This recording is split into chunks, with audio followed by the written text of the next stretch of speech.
España, estamos ahora mismo en un ratio 29, estamos en el mismo nivel que la India o que Polonia, en términos de...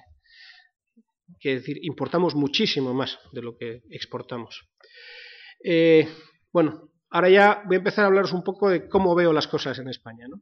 España yo veo que somos un poco incoherentes y tanto industrias como la administración nos llenamos la boca siempre diciendo que la I+D+I, lo mismo que en todas las empresas, los recursos humanos siempre es lo fundamental, pero siempre los recursos humanos en las empresas, y la administración no es una excepción, siempre son los que se dice que son los que son fundamentales, capitales y fenomenales, pero en realidad son los que peor se tratan. Bueno, pues aquí decimos lo mismo, la I+D+I es fundamental, es la que nos va a ayudar, no sé qué, pero cuando llega la hora de la verdad, lo que ha ocurrido, por ejemplo, si veis el último programa Impacto del Gobierno, pues hemos pasado de tener una estructura en la que se hacían ayudas razonables a fondo perdido, es decir, ayudas directas, y otra se complementaban con créditos a largo plazo, créditos blandos, pues ahora ya, y entiendo también que sus razones hay, tampoco hay caja en el gobierno o en la administración como para poder hacerlo, se ha pasado a básicamente eliminar las ayudas directas y poner créditos a largo plazo.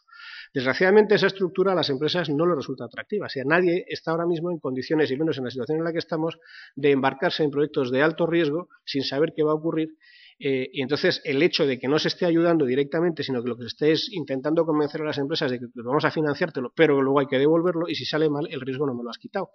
Entonces, al no haberme quitado el riesgo, las empresas son bastante reacias a dar el paso adelante.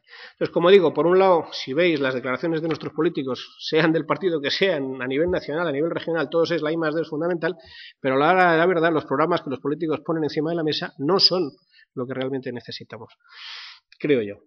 Por otro lado, el mismo informe Ecotec lo dice explícitamente, hay una desconfianza en el mundo, y vosotros estáis en ese mundo, y creo que lo sufrís, sobre lo que estoy diciendo, sobre si realmente lo que están diciendo las palabras van a tener algo detrás o no.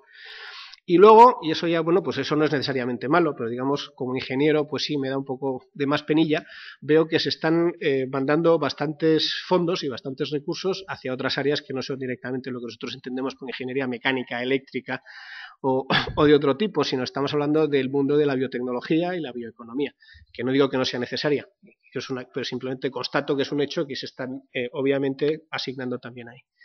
Ahí tenéis algunos datos curiosos, ¿no? En España, del 2000 al 2008, y muchos que estéis en la universidad veis que ha habido pues bastantes presiones para que las cosas vayan en ese ritmo, hemos multiplicado prácticamente por 1,5 nuestra producción científica. Hemos pasado de tener el 2,5 al 3,3% de la producción mundial de artículos. Es decir, somos unos fantásticos generadores de artículos que se publican. Hemos pasado además a gastarnos un dineral. Hemos pasado del 0,91 al 1,35. Estamos lejos del 2%, que es lo que la Unión Europea recomienda en la estrategia de Lisboa, pero hemos pasado de 7.700 millones de euros a 14.000 millones de euros al año, que es una cantidad respetable. También hemos casi duplicado el personal que se asigna a actividades de I+D+I, o al menos así lo declaramos. Digamos, estas son cifras oficiales, ¿no? Y en términos de qué porcentaje de población dedicamos a actividades de I+D+I, también no hemos duplicado, pero casi hemos pasado de 6,8 a 10,6 en el periodo 2000-2008. Estoy hablando de 8 años, no estoy hablando de un siglo ni nada por el estilo, es un periodo muy corto.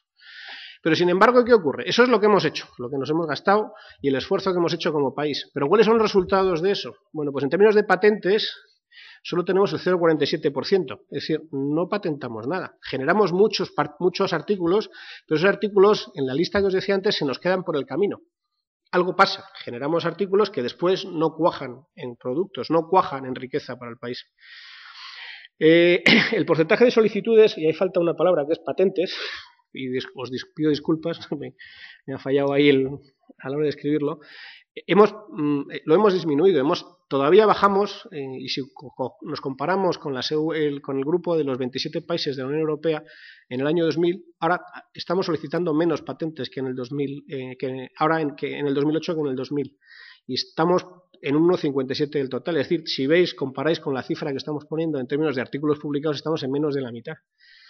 Y no solo eso, como decía al principio, nuestro saldo comercial negativo ha crecido un 20%, es decir, cada vez importamos más y además importamos más de tecnología. No estamos, por supuesto, el petróleo tenemos que importar porque no tenemos, pero conocimiento, tecnología y productos asociados a eso podríamos, como hacen los coreanos, que tampoco tienen petróleo, ellos exportan, nosotros estamos importando. Es decir, hacemos un esfuerzo muy grande como país, pero los resultados no los tenemos. Y ahora, esto ya es una opinión personal, ¿por qué ocurre esto? ¿O cuáles son las razones que pueden justificar lo que está ocurriendo? Primero, los estímulos a los investigadores, y en España los investigadores son fundamentalmente la universidad, el CSIC y las OPIs, no hay mucho más, porque no hay muchas industrias privadas. Telefónica puede ser una excepción, pero hay pocas, quiero decir, no tenemos una gran base empresarial. Solo se miden, o fundamentalmente se miden en términos de artículos publicados, tanto publicas, tanto vales. No hay una valoración real con la solicitud de patentes o con otro tipo de actividades. O sea, solo se usa eso. ¿Cuál ha sido el resultado de esa política? Pues que efectivamente hemos duplicado nuestra presencia en artículos. ¿Pero cuál es el resultado de esos artículos? Pues bastante pobre, porque no estamos siendo capaces de convertir ese esfuerzo investigador y ese esfuerzo nacional como país en riqueza o en productos. Hay una cosa que se les olvida a los señores que hacen estas políticas, y es que si yo publico no puedo patentar. Yo os puedo contar un caso mío particular de colaboración con una universidad en Madrid.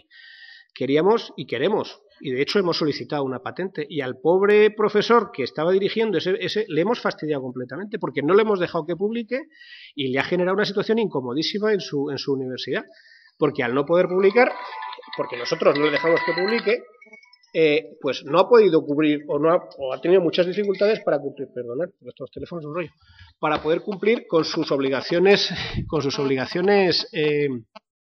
que teóricamente tiene para cumplir con las directrices que sean desde aquí.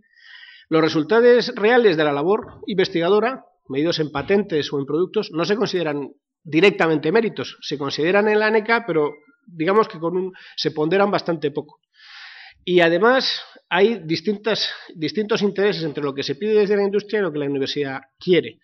Entonces, hay veces que se investigan en campos que no interesan para la industria y como resultado de eso, lo que sale de ahí, pues se queda ahí, se acaba y ocurre, y no ocurre solo en España. Digamos, esto es un problema que yo también creo que ocurre en Europa. Como decía al principio, la Unión Europea se gasta mucho dinero, y os he puesto el ejemplo del GSM como un caso de éxito. Sin embargo, uno de los grandes asuntos pendientes que tiene la Unión Europea es cómo mide, y lo miden, y cada vez que lo miden salen unos números muy malos, el retorno del dinero que se gasta en los programas marco de apoyo a la investigación y desarrollo en términos reales de creación de riqueza. Es decir, se acaba un proyecto de la Unión Europea de 8 o 10 millones de euros, se genera un montón de papeles, todo el mundo cobra, y aquí paz y después gloria, de ahí no sale nada más.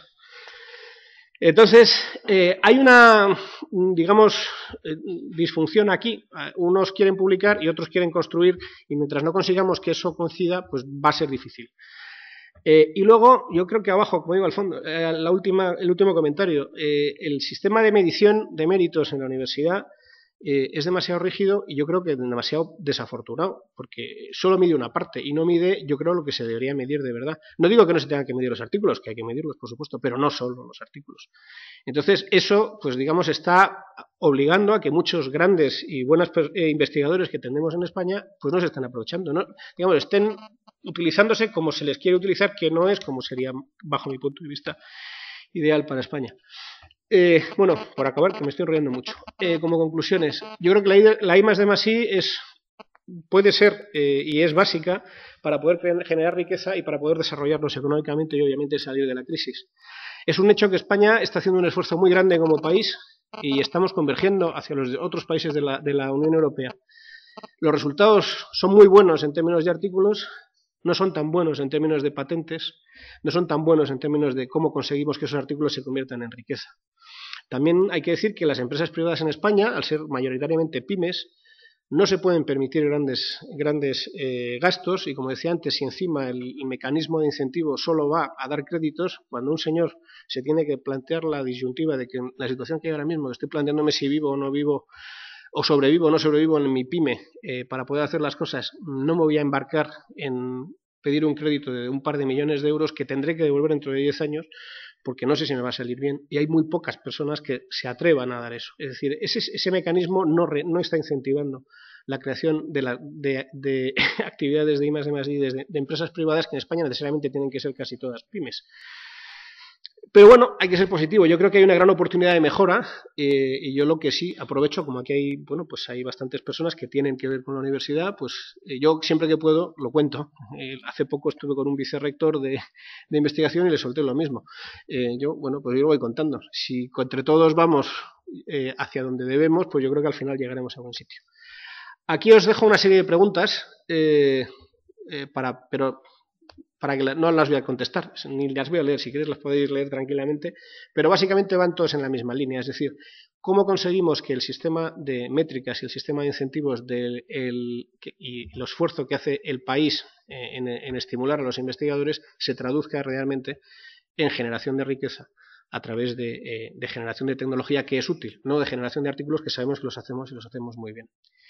Y la última idea que os quería dejar, que no está aquí, pero que creo que es un modelo que a mí personalmente me gusta mucho, es una forma que se está utilizando en Estados Unidos, yo creo con mucho éxito, y es, en vez de, y se lo he propuesto a la Comisión Europea varias veces, colaboro con la Comisión evaluando proyectos desde el cuarto programa marco, y cada vez que nos preguntan, pues yo cuando preguntan les contesto.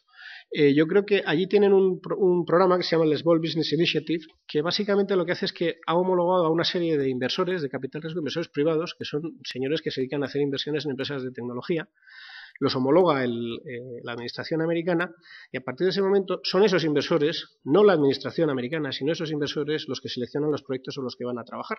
Y una vez que han seleccionado el proyecto, el acuerdo que tienen es que por cada euro, o en aquel caso por cada dólar que el inversor pone, la administración pone 2. Eso tiene una gran ventaja. La administración se ahorra todo lo que es el proceso de evaluación, selección y qué proyectos son. Y quien lo hace es quien está poniendo además su dinero, porque están poniendo 1/3 del proyecto global. Entonces se aseguran de que los proyectos en los que ponen el dinero son proyectos que al menos alguien que está dispuesto a poner su dinero se lo ha creído. No es como aquí con el sistema que tenemos en Europa, donde el proceso de evaluación es bastante bueno, pero no deja de ser un proceso donde nadie se juega nada. Es decir, el que está evaluando proyectos no está jugándose que aquello salga o no salga. Y en segundo lugar, permite tanto a los innovadores como a los inversores acceder a esas ayudas y de esa forma se generan grandes proyectos de éxito, fundamentalmente en el Silicon Valley. Y bueno, pues eso es lo que yo quería contaros.